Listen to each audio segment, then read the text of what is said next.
been in 4th year math classes, and it has also, I cannot answer any questions for you. Sorry, you guys stay over there.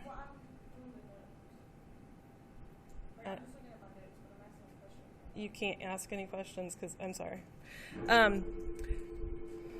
Delaney, you want to answer that since it's probably for you? Just say Ms. Rice's room student speaking. So matrices have been in 4th year math curriculum where they're math 4 or pre-calc, but they've also showed up in 8th grade math. So depending on the context of when you learn them, when you might use them, which means that they're actually not a horribly difficult topic to learn. So what we're going to do is we're going to learn a little bit about them first, then we're going to learn when they can be used, and then we're going to learn the part about them that makes them a little bit more appropriate to learn in Math 4. Okay, so the stuff we're learning today, you're going to be like, oh, I could see how an 8th grader could probably learn that and not be confused. Okay, and then a couple days in, we're going to say okay, this is how we could see yep, those would be good in the context of 8th grade. That's why they've been learned in the past. And then after that, we're going to say oh, that's why they're sometimes learned in Math 4 and pre-cal, and why they eventually just settled into teaching them later on, because they have bounced back and forth in curriculum.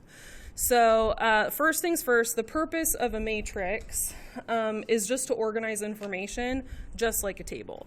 So a matrix, which is what this is that I drew right here, is a way to organize numbers, I literally forgot to write matrix. A matrix is a way to organize numbers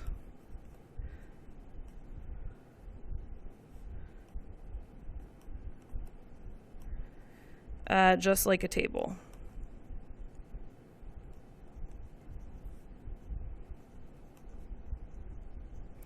The only difference is with a table, you typically don't add tables together, or subtract tables, or multiply tables, or whatever. And with matrices, once you write a matrix, then you can do other things with it. So what I did right here is I wrote an example of a matrix, and then I wrote down the different numbers that are in the matrix and how you would identify them.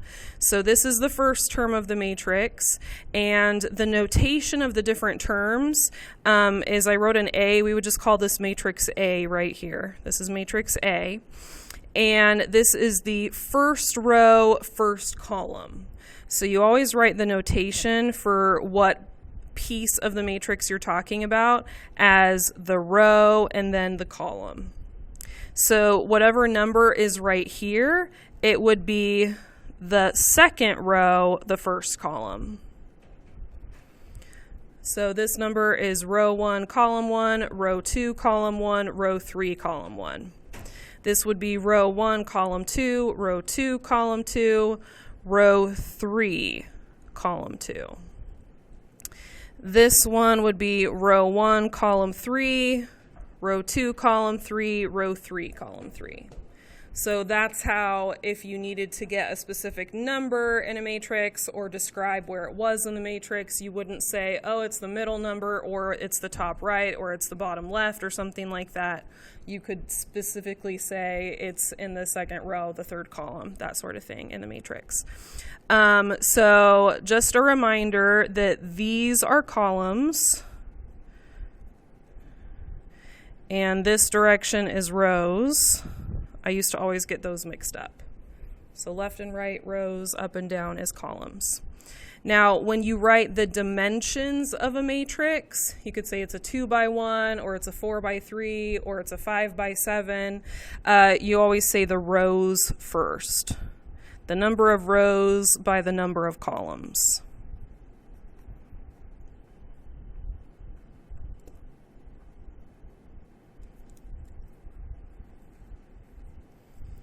So if we were to look at matrix A is 3 rows and 1 column. So it would be a 3 by 1 matrix. 3 rows by 1 column. Example 2 is 2 rows by 3 columns. 2 rows by 3 columns.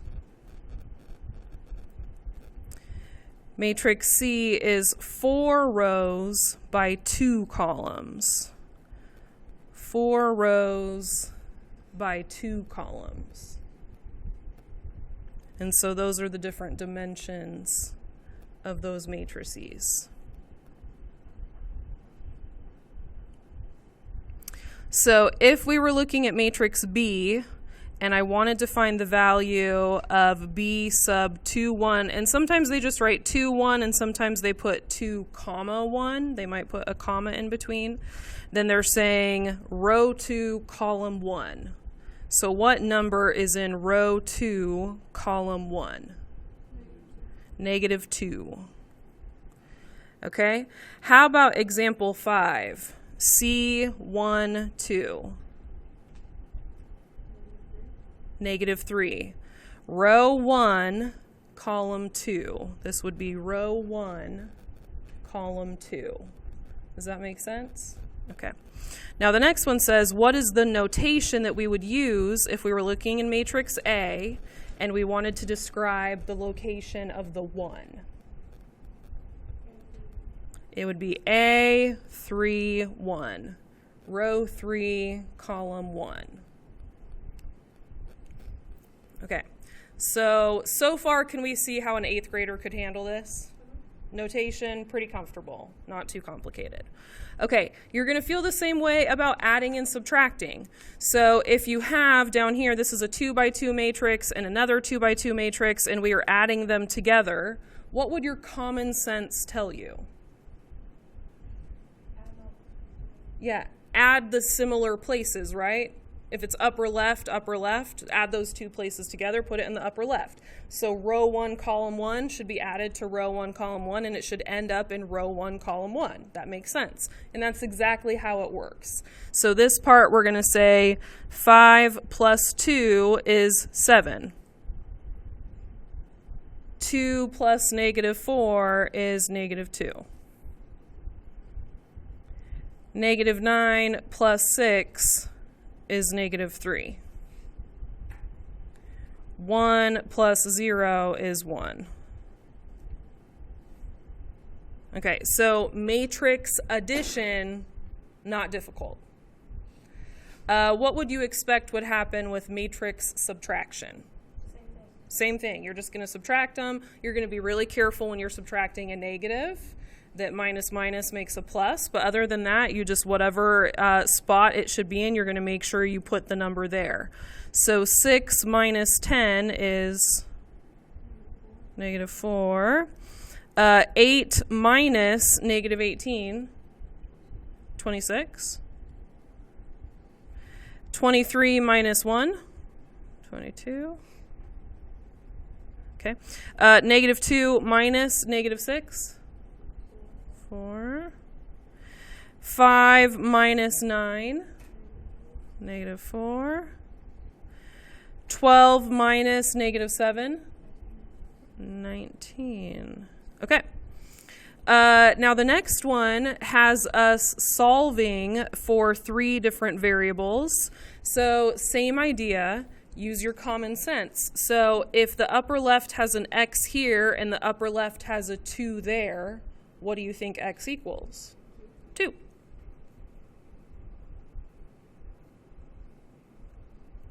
Okay, if the lower left is a 9 and the lower left is a z, what do you think z equals?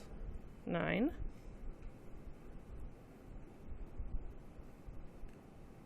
Okay, up here the upper right is 3 minus y, the upper right is 4. So what should we do?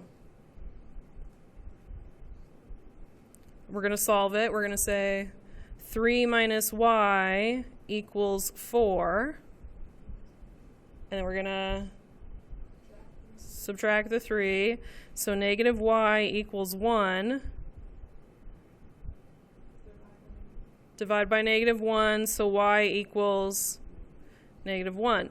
So 3 minus negative 1 is positive 4. That makes sense.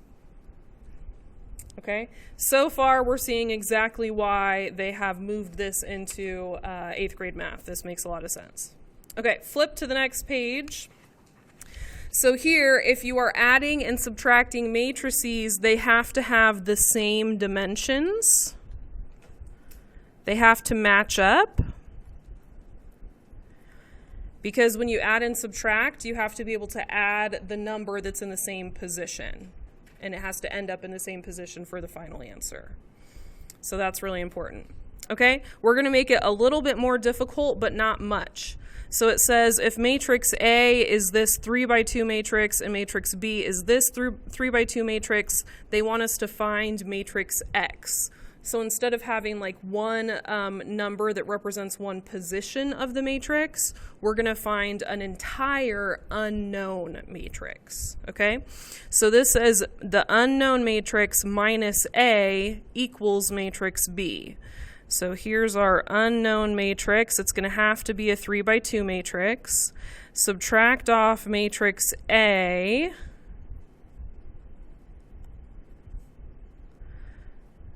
There we go. There's matrix A. And when I do that subtraction, I'm going to have a result of matrix B.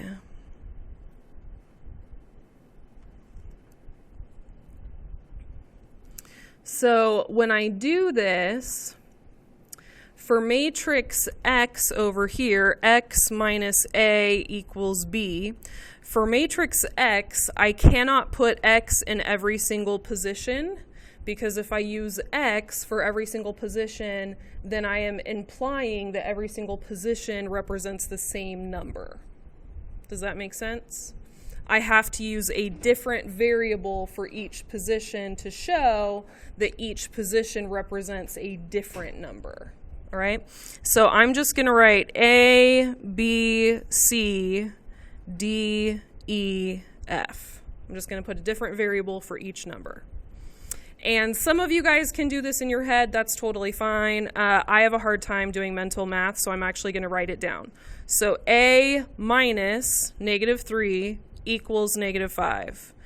A minus -3 would be plus. A plus 3 equals -5. And so A equals what? -8. Okay. Go ahead and set up the next one.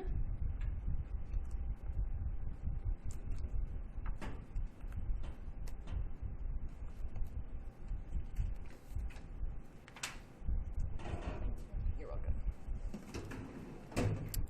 So the next one would be what? If we did alphabetical order, if we did B, it would be B minus 2.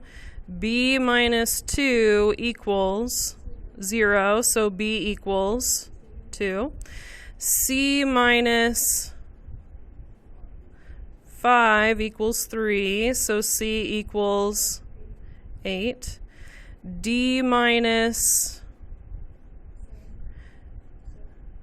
-7, okay, so D plus 7 equals -1, so D equals -8, okay. E minus -9, so E plus 9 equals 0, so E equals -9. And then F minus 0 equals -4, so F equals -4. Okay, so matrix X, if we go down the first column, what would the first column of numbers be?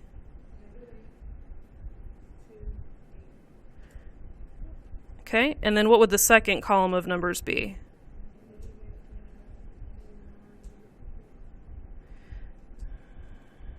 Perfect. Okay, so it made us think a little bit more, but still not too bad.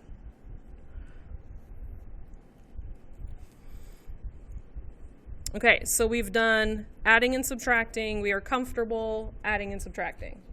Okay, the next problem includes what is called scalar multiplication. We don't typically call it scalar multiplication. We call it distributing a coefficient. having a number in the front and just multiplying by that number in the front. So maybe you have like a 2 in front of some parentheses and you distribute the 2. That's what we've done before.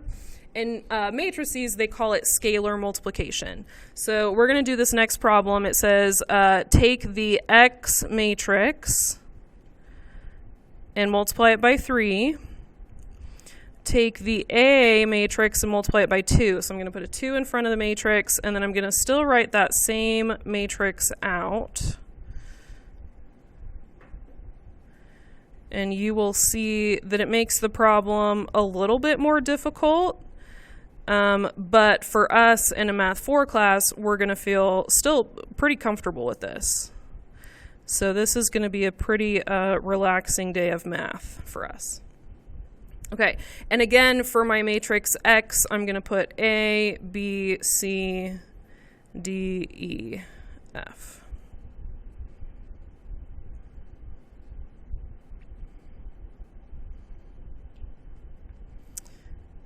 Okay.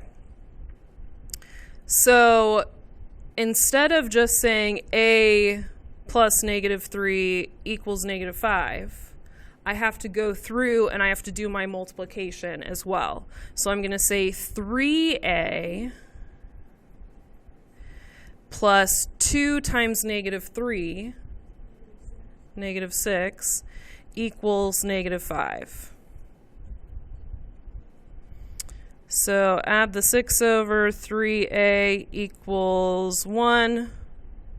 And so what does A equal?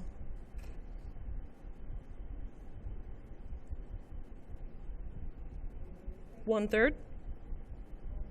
Because we're dividing by 3, right? 1/3? Okay. The next one, we're going to get 3B. 2 times 2 is 4. 3B plus 4 equals 0. And then we're going to minus the 4 over. So 3B equals -4. And then what does B equal? -4/3. Perfect. Okay. And then we have 3C plus equals 3. So we're going to minus the 10 over. 3C equals -7. And then C equals -7/3.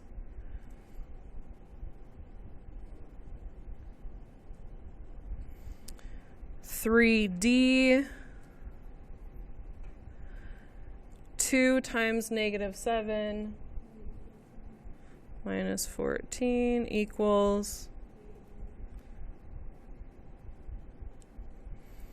we're going to add the 14 over.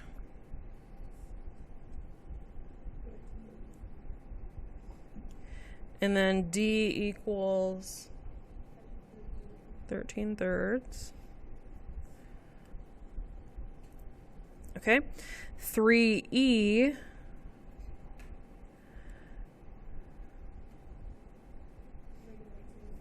minus 18 is 0. Add the 18 over. And E equals 6. Okay. 3F plus 0 equals, and so F equals, okay. All right, matrix X. If we do the first column, what do we get?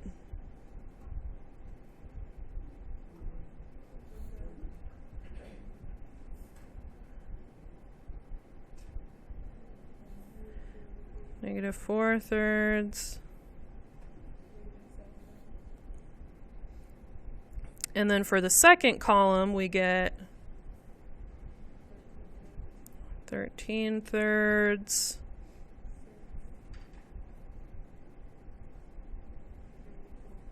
Maybe 4/3.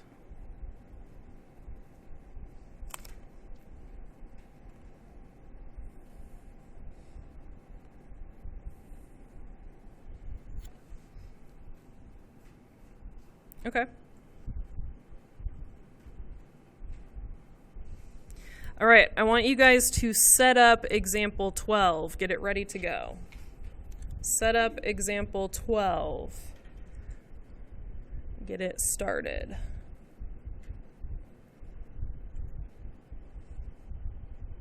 We all have this? Yes? Okay. Let's go ahead and start making our equations to solve for A, B, and C.